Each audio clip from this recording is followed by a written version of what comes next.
میں آج یہاں پر ایک تو آپ کو خراج تحسین پیش کرنے کے لیے موجود ہوں، دوسرا آپ کے اس تاریخی کردار کو سامنے رکھتے ہوئے ہم لوگوں نے، ہم مردوں نے کچھ مستقبل کی توقعات بھی آپ سے لگا لی ہیں۔ تو اپنی توقعات اور آپ کے ماضی کے کردار کو سامنے رکھتے ہوئے آج میں چند گزارشات کرنا چاہوں گا، اجازت ہے؟ مانا کہ زمانہ بدل گیا، انداز بدل گئے، اطوار بدل گئے، ڈھنگ بدل گئے، مسائل بدل گئے، وسائل بدل گئے، مگر آج بھی گھر کا وہ بنیادی رکن جو نسل نو کی تربیت کرتا ہے، جو ان کی اقدار کی نگہبانی کرتا ہے، جو انہیں پرورش چڑھاتا ہے، جو انہیں معاشرے کا مفید مسلم شہری بناتا ہے، وہ فرد ایک ہی ہے جس کا نام ہے خاتون، آپ ہی ہے نا؟ تو دیکھنے کی بات یہ ہے کہ آج ہم سیرت کانفرنس کر رہے ہیں، ہم اپنے گھروں میں بھی اس دور کی برکتیں سمیٹنا چاہتے ہیں، تو دیکھنا یہ ہے کہ کیا ہم اپنا کردار صحیح طرح سے ادا کر رہے ہیں کہ نہیں۔ جانچنے کے کئی پیمانے ہو سکتے ہیں، مگر میں صرف چند سوال، دو چار سوال آپ کے سامنے رکھتا ہوں، مجھے نہیں، خود کو اس کا جواب دیجئے، آپ کو اندازہ ہو جائے گا کہ ہم اپنا کردار کتنے اچھے طریقے سے نبھا رہی ہیں یا اس میں امپروومنٹ کی ضرورت ہے۔ کئی سوال ہو سکتے ہیں، لیکن آغاز سب سے بنیادی سوال سے کرتا ہوں۔ آپ میں سے بہت سی خواتین بچوں والیاں ہیں، سوال یہ ہے کہ صبح اپنے بچوں کو اسکول جانے کے لیے اٹھاتی ہیں یا نماز پڑھنے کے لیے اٹھاتی ہیں؟ رات کو جب بچے کو جلدی سونے کے لیے کہتی ہیں تو اس کے ذہن میں کیا فکرہ ڈالتی ہیں؟ جلدی سو جاؤ صبح اسکول جانا ہے، یا سو جاؤ صبح نماز پڑھنی ہے؟ ہوم ورک نہ کرنے پر، اسکول نہ جانے پر تو بچے کی ڈانٹ ڈپٹ ہوتی ہے، نماز نہ پڑھنے پر، تلاوت سے غفلت کرنے پر، معمول کے ذکر اذکار کو چھوڑ دینے پر ہمارا رویہ کیا ہوتا ہے؟ مجھے نہ بتائیے، خود سے پوچھئے، اپنے آس پاس کے لوگوں سے پوچھئے۔ آپ تو ماشاءاللہ پہلے سے اس پلیٹ فارم پر اس جذبے کے ساتھ منسلک ہیں، لیکن آس پاس بھی دیکھیے کہ ہو کیا رہا ہے۔ اگلا سوال جو میں آپ سے کرنے جا رہا ہوں وہ انتہائی اہم ہے، اور جس جگہ پر میں نے یہ سوال اٹھایا اس کے بعد مجھے پاکستان کے کارپوریٹ سیکٹر سے منع کیا گیا کہ یار ایسی باتیں نہ کرو، کاروبار خراب ہوتا ہے، لیکن مجھے ہے حکم اذاں۔ اگلا سوال ہے لباس کے بارے میں۔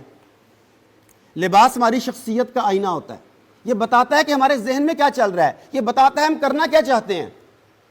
میرا سوال یہ ہے کہ جو آپ کے گھر میں چھوٹی بچیاں ہیں، آپ انہیں کون سا لباس پہناتی ہیں؟ وہ لباس جو پہنانا چاہیے یا وہ لباس جو مغربی تہذیب چاہتی ہے کہ آپ اپنی بچیوں کو پہنائیں؟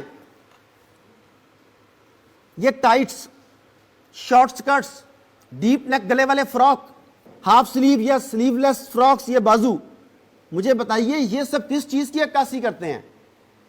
ہم اپنی بچیوں کو یہ لباس پہنا کر مستقبل میں ان سے کیا چاہتے ہیں؟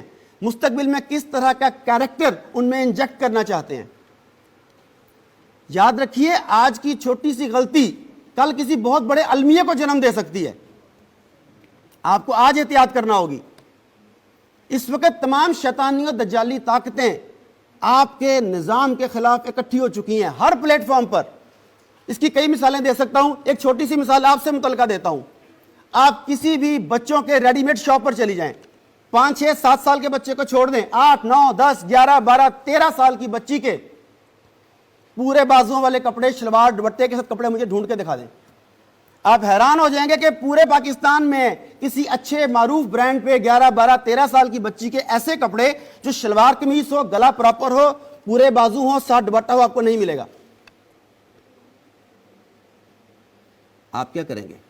اب آپ دل میں سے، ہم میں سے کچھ لوگ کہتے ہیں کہ بھئی چل ہی یہی رہا ہے، اس وقت فیشن یہ ہے، سبھی یہی پہنتے ہیں، تو میں کیا کروں؟ کیا یہ جواز کافی ہے؟ اگر سب کنویں میں چھلانگ مار دیں تو کیا ہم چھلانگ مار دیں گے؟ اگر سب اپنے بچوں کو زہر دینا شروع کر دیں تو کیا ہم انہیں زہر دینا شروع کر دیں گے؟ تو جب آپ کے اندر سے یہ آواز نہیں کی آتی ہے، ضمیر بولتا ہے، تو ہم میں سے کچھ لوگ خود کو یہ کہہ کے تسلی دیتے ہیں کہ ابھی تو بچی ہے، حالانکہ پتہ آپ کو بھی ہے کہ وہ بچی نہیں ہے۔ اگر آپ کی نظر میں بچی ہے بھی تو دنیا کی نظر میں نہیں ہے۔ اگر ایسا ہوتا تو زینب جیسے پھول کو مسئلہ نہ جاتا۔ سوچئے ہم کیا کر رہے ہیں۔ چلیں مانا وہ بچی ہوگی، آپ کا فیصلہ ہے، ٹھیک ہوگا۔ ہم ذرا بڑی خواتین کے کپڑوں کی طرف آ جاتے ہیں۔ اگر میں کوئی تلخ بات کہہ دوں تو میں پہلے سے معذرت چاہتا ہوں، مخاطب در حقیقت آپ نہیں، پورے پاکستان کی خواتین ہیں۔ پاکستان کے معروف سے معروف، اچھے سے اچھے، مہنگے سے مہنگے برانڈ کا کپڑا اٹھا کر خود سے پوچھیں کہ یہ کپڑا سطر پوشی کے لیے استعمال ہوتا ہے یا یہ سی تھرو کلوتھ ہے جس کے آر پار دیکھا جا سکتا ہے. ایک تجربہ کیجئے, میری ریکویسٹ ہے آپ سے, اور میرے ساتھ جو یہاں پہ چند مرد حضرات جو موجود ہیں ان سے بھی ریکویسٹ کروں گا کہ ضرور یہ تجربہ کیجئے گا. کسی بھی معروف لاؤن یا کاٹن خواتین کو اس کپڑے کو ہاتھ میں پکڑیے اور روشنی میں لے جائیے. اس کے بعد دیکھیے کہ کیا اس کپڑے میں سے آپ کا ہاتھ اور ہاتھ کی حرکات نظر آتی ہیں یا نہیں. مجھے 100% یقین ہے کہ یہ تجربہ کیے بغیر آپ سب کو اس کا جواب معلوم ہے کہ کیا اس کا جواب ہے. سوچئے یہ برانڈز کب تک ہماری عزت, غیرت, حمیت اور حیا کا جنازہ نکالتے رہیں گے اور ہم آنکھیں بند کرتے رہیں گے؟ کب تک؟ ایسے کپڑے دیکھ کے گھر میں موجود شوہر, باپ, بھائی, بیٹا تو نظریں جھکا لیں گے, باہر والے نظریں نہیں جھکاتے. کئی دفعہ کسی مرد کی غیرت جاگتی ہے, وہ اپنی بیگم سے کہنا چاہتا ہے کہ یہ کپڑے نہ پہنو. جیسے ہی سوچتا ہے اس کے ذہن میں دوسری آواز ابھرتی ہے کہ تیری ماں اور بیٹی بھی تو اور بہن بھی تو یہی کپڑے پہن رہی ہے. کیا چوائس ختم ہو گئی ہے ہمارے پاس؟ اور صورتحال کو اس نہج پر پہنچانے میں, اس سطح پر لانے میں ایک بہت اہم کردار آپ کی میڈیا انڈسٹری کا ہے, جنہوں نے اپنے ڈراموں کے ذریعے مغرب کی اور ہندو کی وہ تہذیب ہمارے کلچر میں انجیکٹ کر دی جو بے حیائی اور فحاشی پر مشتمل ہے. کیا آپ جانتے ہیں کہ پاکستان میں طلاق کی بڑھتی ہوئی شرح کی وجہ کیا ہے؟ ٹی وی پر دکھائے جانے والے ڈرامے.